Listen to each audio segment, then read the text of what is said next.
Welkom terug by Happy You. Hier is die plek waar jy wil wees as jy 'n beter mens wil wees, aka 'n gelukkiger jy. Ek is in die proses om my podcast te rebrand, meaning net soos 'n bietjie aan die artwork te verander en bietjie ander kleure te gebruik, want pink, ek weet nou nie, I don't know what I was thinking.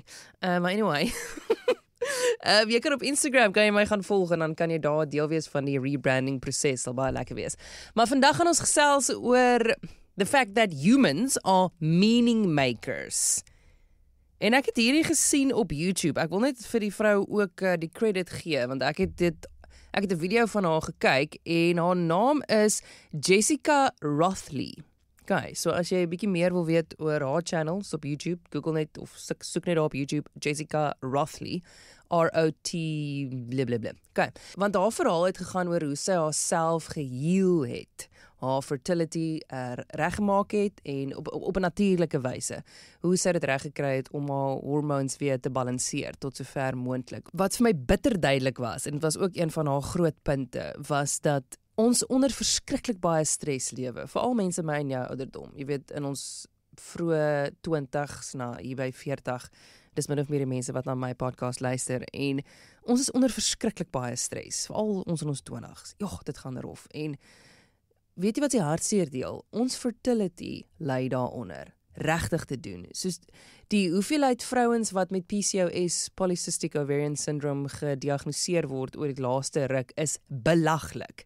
En nou wil jy nog steeds my kom sê, daar's nie 'n known reason for it nie. Ek kan nou vir jou sê, dit wat 'n massiewe rol daarin speel is ons stres. Nou ek's nie 'n dokter nie, moet asseblief nou nie na jou GP toe gaan en sê, ja, Minka sê dit en dit, nog minder moenie wat vir jou gynae sê nie. Maar dink net logies daaroor, en as jy navorsing doen oor hormones, sal jy besef hoe groot rol stres vir ons, veral in vrouens se lewens speel. En by the way, het jy geweet, mans is geskape om meer stres as 'n vrou te kan hanteer. Boom. Who would have guessed? I would have guessed. Want 'n man is die hoof van die huis. 'n Man is verantwoordelik vir die voortbestaan en die well-being van almal in daai gesin, as dit kom by voorsiening. En dink dit gou terug, jare terug, nou, toe ons nog oermense was. Hoe het dit toegewerk? Die man is die een wat gaan jag het. Die man is die een wat die huis verlaat het en gaan goeders bymekaar gemaak het om dit terug te bring na die gesin toe en so vir hulle te voorsien. Daai sekuriteite vir hulle te verskaf. So dit maak net sin dat die Here hulle toegelaat het om meer stres te kan hanteer, fisies en emosioneel. Maar obviously het hulle ook limits, maar dink dan nou net, dit is hoekom dit my so irriteer as 'n vrou dink sy kan alles doen wat 'n man kan doen, want jy kan nie, soos biologies, jy kan nie daai stres hanteer nie, jy is nie gemaak vir dit nie. Dis hoekom, kan jy onthou so rukkie terug, ek wil amper vir jou sê, hierso van 2015 af, dankie tog daai trend dit nou so 'n bietjie gaan lê, of maybe net op my Instagram het dit gaan lê, maar hierdie boss lady trend, waar elke lady net 'n baas wil wees. Elke vrou wat ek raak gesien het op Instagram, wil een van 'n boss lady wees, wil een van 'n CEO wees. En moet nou nie hoor wat ek nie sê nie. Ek sê nie vrouens kan nie entrepreneurs wees nie. Ek is een en ek ken baie powerful vrouens wat hulle eie besighede besit. Maar wat ek vir jou sê is, as dit by jou huisgesin kom, kan jy definitief minder stres as jou man hanteer. En natuurlik is daar vrouens wat baie meer stres op hulle skouers het, omdat situasies en omstandighede hulle daartoe gedruk het, reg? En nou is sy 'n enkel mamma en nou moet sy daai stres op haarself ook neem. Dit is natuurlik iets anders, dis nie waarna ek verwys nie. Ek verwys na normale gesinne waar daar 'n ma en 'n pa en kinders is, of 'n man en 'n vrou wat wag om kinders te kry. In so 'n situasie is die man geskape om meer stres te kan hanteer as die vrou. En ek is die vrou in een van so situasies. So, kom ek verduidelik net vir jou waar ek in my lewe is. Ek het PCOS, meaning Polycystic Ovarian Syndrome. Dit beteken ek het cysts, maar ek het 'n manier gekry om my stres te beheer. Want jou stres gaan vir jou potjie. Jou stres gaan jou uitbrand en jou stres gaan jou anxiety deur die dak stoot. En dit gaan jou hele biologiese stelsel gaan dit beïnvloed. Dit mag dalk 'n rukkie neem, maar dit gaan dit beïnvloed. Okay, nou om by die punt uit te kom, dis hoekom ek Jessica se video gekyk het, reg? Want ek wil sien wat het sy op 'n natuurlike wyse gedoen. En toe praat sy nou oor stres en hoe groot rol dit vir haar gespeel het en ek kan ook daarvan getuig. En toe noem sy wat sy van haarself besef het en gaan dink gehou. Vandag se episode gaan dalk bietjie korter wees, maar jy gaan baie huiswerk hê na vandag. Ek wil hê jy moet hierdie week gebruik en jy moet na areas in jou lewe kyk waar jy dalk die volgende doen. Soos Jessica sê, humans are meaning makers. En hier is hoe ek dit interpreteer en hoe ek het ervaar en wat ek met jou wil deel is, ons het hierdie gewoonte om meaning, betekenis aan alles in ons lewe te wil heg. En ek weet nie hoekom nie. Ek kan nie vir jou sê presies waar ek dink dit begin het nie.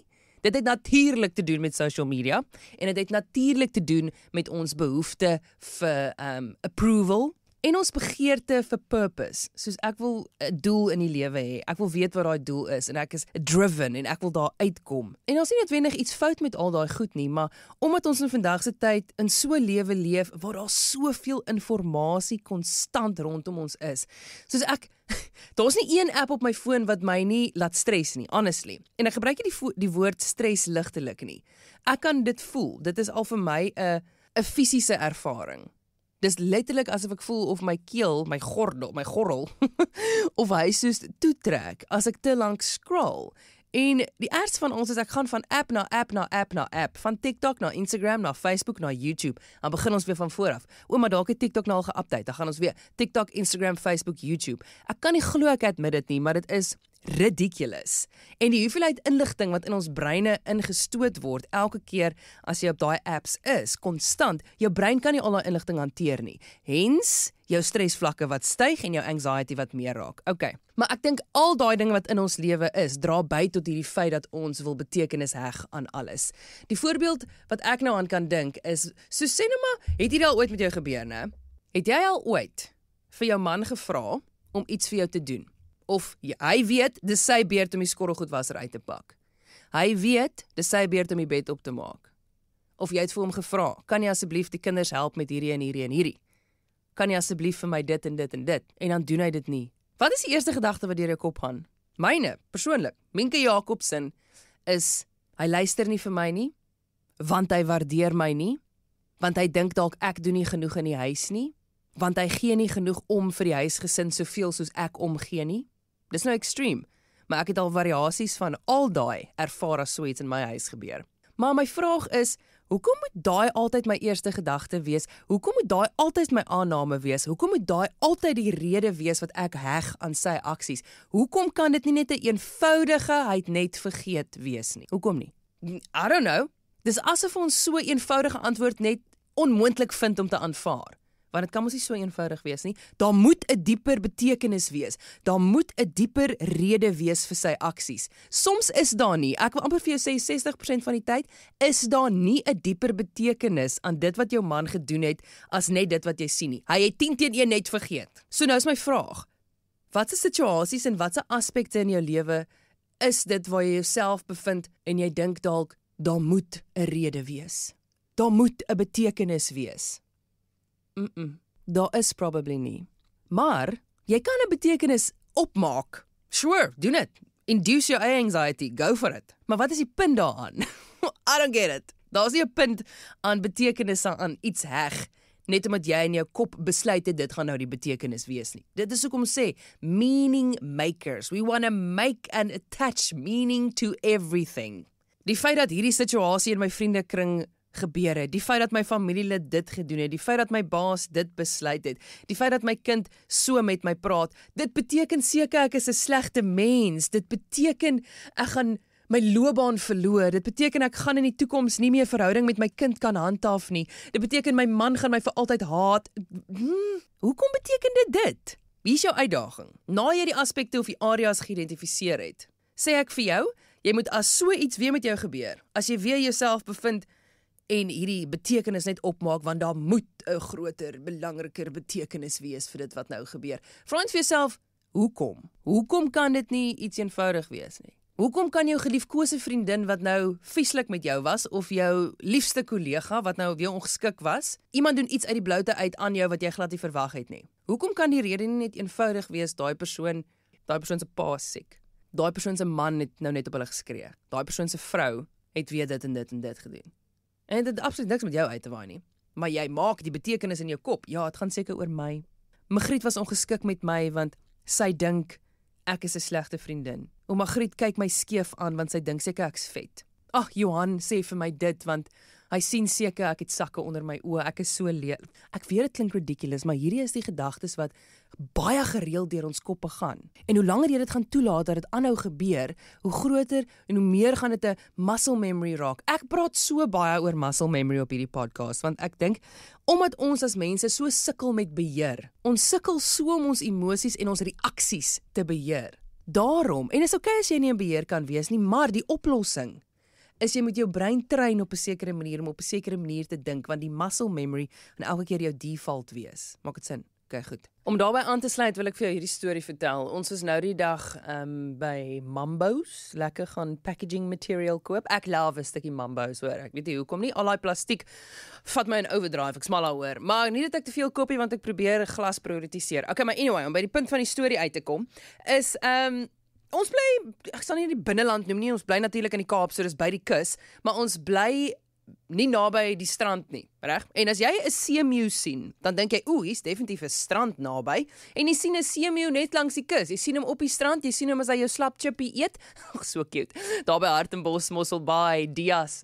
Those were the days, né? Nou die dag is ons by Mambo's en nie naby die strand nie, en ek sien 'n seemeeu en ek skrik en ek dink dadelik, oh my goodness, hoekom is hierdie seemeeu hier? Hy's so ver van sy huis af, hy gaan definitief doodgaan. Dit lyk of hy suffer. Hoekom lyk dit vir my of hy maar is? Ek moet hom nou red.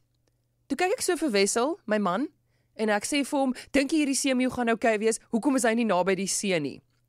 Wessel sê vir my, hy so, ek weet nie, maybe is hy bietjie moeg vir die see en hy wil net bietjie wegkom van die strand af.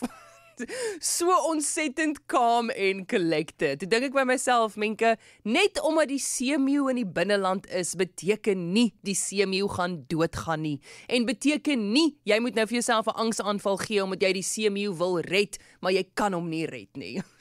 Dit is weer eens baie eenvoudige voorbeeld, maar iets wat ek dink wat op 'n praktiese manier vir jou dalk iets kan laat besef, dat net, wat is die seemeeu in jou lewe? Net omdat die seemeeu nie nou langs die strand is nie, beteken nie die seemeeu gaan doodgaan outomaties nie. Moenie dat jou gedagtes met jou weghardloop, net omdat jy hierdie verskriklike behoefte het om betekenis en meaning aan alles vas te heg nie.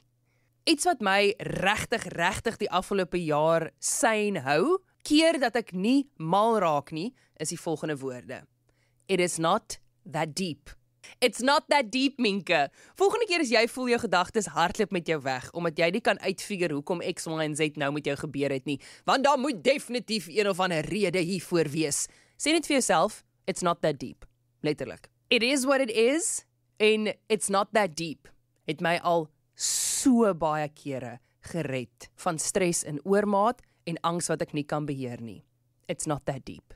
It is what it is. Ek weet nie of ek hierdie aan 'n vorige episode gesê het nie. Ons is al aan die ander kant van 10 episodes. Look at us. Yay! Dankie dat jy nog steeds hier is. Maar kom ek vat 'n dramatiese voorbeeld, net om vir jou te wys dat alles in die lewe gebeur nie vir 'n rede nie. Partykeer doen dit. As jy regtig 'n close verhouding met jou Skepper het, maybe. Maar 80% van die tyd is die goed wat aan ons gedoen word as gevolg van ons vrye wil. By the way, ons het free will. You know that, right? So in my logiese kop is dinge wat met ons gebeur eintlik maar net nagevolge van die besluite wat ons neem. Right? As jy op 'n spiritual journey is, you do you. Ek vertel maar net vir jou wat ek deesdae aan dink. Ek gaan 'n eenvoudige voorbeeld nou maak. En sorry as ek jou offend, maar ek hoop dit bewys my punt. Jou boyfriend of jou girlfriend het op jou gecheat. Nou hier's nou 'n perfekte geleentheid vir jou om baie betekenis daaraan te heg. Jy kan of dink, ek is lelik, ek is nie dit werd nie. Hierdie is die universe se sign om vir my te wys dat ek nie saam met hierdie persoon moes wees nie.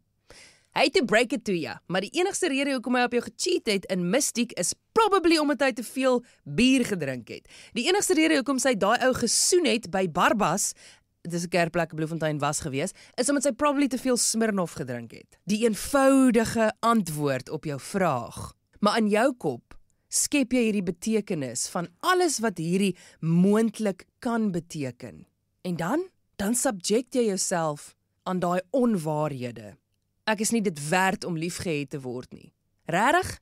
Net omdat een persoon 'n dom besluit geneem het, gaan jy al jou self-worth daaronder laat lê. Ek is seker nie haat genoeg nie. Regtig? Net omdat een poepel op jou gecheat het. Ek gaan nooit liefde vind nie. Regtig? Daar's 8 biljoen mense in die wêreld. Jy gaan. Miskien is dit die universe se teken om vir my te wys dat ek nooit saam hierdie persoon moes wees nie. Nee, ek beloof jy, daar's beter maniere om dit agter te kon kom. Die persoon het 'n slegte besluit geneem. Dis die enigste rede hoekom dit gebeur het. Hoekom is dit vir ons so moeilik om iets net op face value te aanvaar?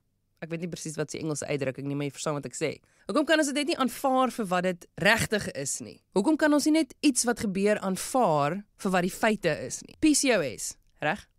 Mense met PCOS, hier is die feite, kan moontlik sukkel om swanger te raak. Mense met PCOS kan moontlik hormonal breakout acne kry. Mense met PCOS kan moontlik gewig optel buite hulle beheer. Okay? Daar's wat wetenskap sê. En daar's nog, maar ons gaan nou nie te technical raak nie. Dis die feite, maar waar is die feit wat bewys dat jy een van daai mense gaan wees?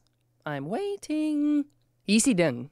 Moenie 'n moontlikheid prematurely 'n feit en 'n waarheid in jou lewe maak voor dit die reg het om een te wees nie.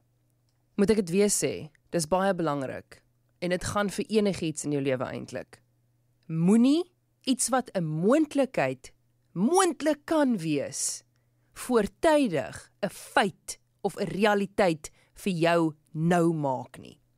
Maar met so 'n diagnose wat ek het en 10 baie mense wat hierna ook luister. Daar's vir jou geleentheid. 1 om vir jouself 'n storie in jou kop op te maak oor wat die diagnose vir jou beteken en vir jou toekoms. Ek gaan nooit kinders hê nie. Ek gaan so sukkel. Daar's iets fout met my. Ek moet nou dadelik begin pille drink. Ek moet 'n sielkundige gaan sien.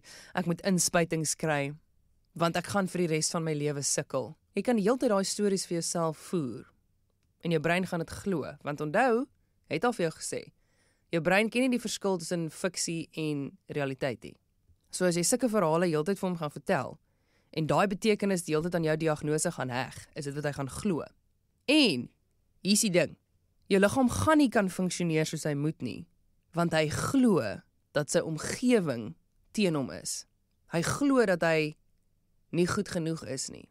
Hy glo dat hy in 'n omgewing is wat nie voordelig is vir voortplanting nie. Want al wat jou liggaam die hele tyd hoor, ja, deur jou brein, die signals wat jou liggaam die hele tyd deur jou brein kry, is ek gaan sukkel, daar's nie hoop nie, dis sleg, wat's fout met my, ek is stikkend. Dis al wat jou liggaam die hele tyd hoor, so wat gaan hy doen? He's gonna shut down, he's gonna hold back. Hy gaan nie wil voortplant nie, want wie wil 'n kind in so 'n wêreld inbring? Wat gaan daai storie in jou kop nou bydra? Gaan dit positief of negatief bydra na waartoe jy wil gaan? Definitief nie positief nie, soos ek nou net verduidelik het. So neem die wyse besluit. As jy 'n betekenis wil heg dit in waarheid en in die woord. Ek wil jou dan met die laaste ding uitdaag. Hou op vir jouself stories spin oor dit wat met jou gebeur. Hou op dat dit wat ander mense doen, jou in staat stel, jou toelaat, om vir jouself stories te vertel oor hoe sleg en hoe lelik en hoe useless jy is. Daar's soveel vryheid om jouself los te maak van jou soeke om heeltyd reason agter alles te wil sien en te wil aanheg. Net omdat een man jou een keer seer gemaak het, net omdat een girl een keer op jou gecheat het, toe jy op universiteit was, beteken nie almal is so nie. Daar het jy 'n storie in jou kop gespin wat nie waar is nie. Nou die dag het ek 'n baie interessante encounter. Ek, 'n vriendin en 'n dude was in 'n gesprek. En die dude het iets teenoor my gesê wat baie neerhalend was. En toe die dude nou weg is, toe vra my vriendin vir my, "Ja, ek is jammer oor wat hy nou net gesê het." Toe sê ek so, "Wat? Hoe ek nie eens agtergekom nie." En toe sê hy dit herhaal, toe sê ek soos, "Okay, nou verstaan ek hoekom dit so sou oorkom vir enigiemand anders behalwe vir my as Minke. Want ek het gehoor wat hy sê, maar my besluit was om te weet wat die feit is. Die feit is dat hy insecure is. Dis die feit. So ek gaan nie nou 'n betekenis hier opmaak in my kop oor hy wat neerhalend teenoor my praat en nou gaan ek my self-worth submit aan 'n betekenis van ek's probably nou nie goed genoeg om nog verder deel te neem aan hierdie gesprek nie. Hoekom het hy nou net so lelik met my gepraat? Daar's seker iets fout met my. Ag, ons as vrouens gaan nooit stop dit. Hy's insecure. Dis die feit. Daar einde van die gesprek. Daar's niks meer. Ons kan nie meer wat. Vryheid is wat ek vir jou wil hê. Los van mense en hulle dinge. Maar dit begin deur jou eie dinge te los. Ag, hier is ons nou al amper weer met 20 minute. Nou lekker met jou gechat. Laaste ding wat ek wil sê, hier is belangrik. Partykeer as rowwe slegte goed met ons gebeur, soos 'n familielid wat sterf, in 'n ongeluk dalk. Hier is nou baie rof, en ek seker mense wat hierna luister, het al familielede, of selfs jy dalk, in 'n ongeluk gehad. Jy gaan my nie oortuig, dat iemand wat sterf in 'n karongeluk, gebeur het vir jou onthaalwe, of vir die verbetering van jou posisie, of die rede dat iemand in 'n karongeluk was, of hulle nou gesterf het of nie, was omdat iemand 'n dom besluit geneem het. So eenvoudig soos dit. Iemand het oor 'n rooi lig gery. Daai keuse is gemaak. Iemand het besluit om 140 en 120 sone te ry, selfs vinniger. Iemand het besluit om 'n kar verby te vat oor 'n sperstreep. Iemand het dit besluit. Dit is die rede dat dit gebeur het. Die betekenis is nie om jou 'n les te leer nou nie, maar jy kan iets positief daaruit neem. Ek sê nie slegte dinge gebeur en dan moet ons dit net los en nooit weer daaroor dink nie. Dis nou obviously glad nie wat ek sê nie. Veral nie sulke groot goeters nie. Natuurlik kan jy 'n paar jaar later terugkyk na daai traumatiese ervaring toe en dan besef wat jy daaruit geleer het en hoe dit jou in staat gestel het om dalk te heal van iets anders en hoe jy dalk nou 'n beter en 'n goeie mens is. Dis great, natuurlik kan dit gebeur. Maar die persoon is nie dood in die karongeluk vir jou om 'n beter mens te word nie. Ek is nie oortuig dat dit 'n goed genoeg rede is vir iemand anders om te sterf sodat jy 'n beter mens kan word nie. Hierdie gaan nou dalk bietjie diep of filosofies of abstrakt of I don't know, is net die gedagtes wat deur my kop gaan. En ek bly jy kan daaraan deel. Kom ons kyk na verhoudinge. Soos jy en jou ex is uit en nou is jy saam iemand anders en jy is gelukkig. Jy kan mos nie nou terugkyk op 'n verhouding, op die vorige verhouding en dink, o, maar hy het dit en daar het ek seer gekry en daar het ek hom seer gemaak en hier het hy my seer gemaak en toe is ons uit en dit is hoekom dit gebeur het, sodat ek by my huidige partner kon uitkom. Nee, jy wat by jou huidige partner tans is net 'n nagevolg van die besluite wat jy daar geneem het. Dit was definitief nie die aanvanklike betekenis en rede toe jy saam jou ex nog was nie, want toe het jy nie eers geweet jou partner nou bestaan nie. Maak sin. Op die einde van die dag word net bewus van die stories wat jy vir jouself vertel en weet dat jou keuses nagevolge het, maar belangriker, weet dat ander mense se keuses nagevolge het. En daai nagevolge beïnvloed jou. En meeste van die tyd, as slegte goed met jou gebeur, is dit as gevolg van jou of iemand anders se slegte besluite. Net so as iets goeds met jou gebeur. Jy het finally daai kilogramme en daai sentimeters verloor. Jy kan nie nou vir jouself stories vertel dat jy die beste mens in die hele wêreld is nie en ek so sterk, ek so hard, kom ek post dit vir almal op Instagram. Sure, ons deel in jou victory. Maar in plaas van om daai storie vir jouself in jou kop te vertel, besef dat jy die kilogramme verloor het as gevolg van die besluite wat jy geneem het. Verstaan jy? Net soos slegte besluite nagevolge het goeie besluite ook nagevolge. Net soos 'n promosie by die werk jou nie toestemming gee om cocky arrogant te raak nie en vir jouself stories te vertel dat jy die beste ding in die wêreld is nie. Net so as jy jou werk verloor, gee dit jou ook nie die reg om vir jouself te vertel dat jy the scum of the earth is nie, dat jy so sleg is en jy nooit weer 'n toekoms gaan hê nie. So it goes both ways. Ek dink as ons almal net kan besef dat dit wat ons doen en sê en die stories wat ons vir onsself vertel, ander mense ook beïnvloed. Gaan die wêreld 'n beter plek wees. Want as jy ander vir jouself vertel dat jy God's gift to mankind is, gaan jy later aan daai energie begin uitstraal en jy gaan ander mense seermaak. So hou op jou ego opblaas, maar hou ook op jou ego afbreek. Hou hom net nie lekker konstant in die middel. Weet dat jy capable is. Chase jou drome. Neem goeie besluite. Chill net die lekker, moenie kokkie raakie. Moenie toelaat dat jou selfbeeld gelyk raak met die grond nie. Wees net 'n konstante vry mens. Okay. Dankie dat jy hier was. Volg my op Instagram want ons gaan rebrand die podcast. Okay, bye.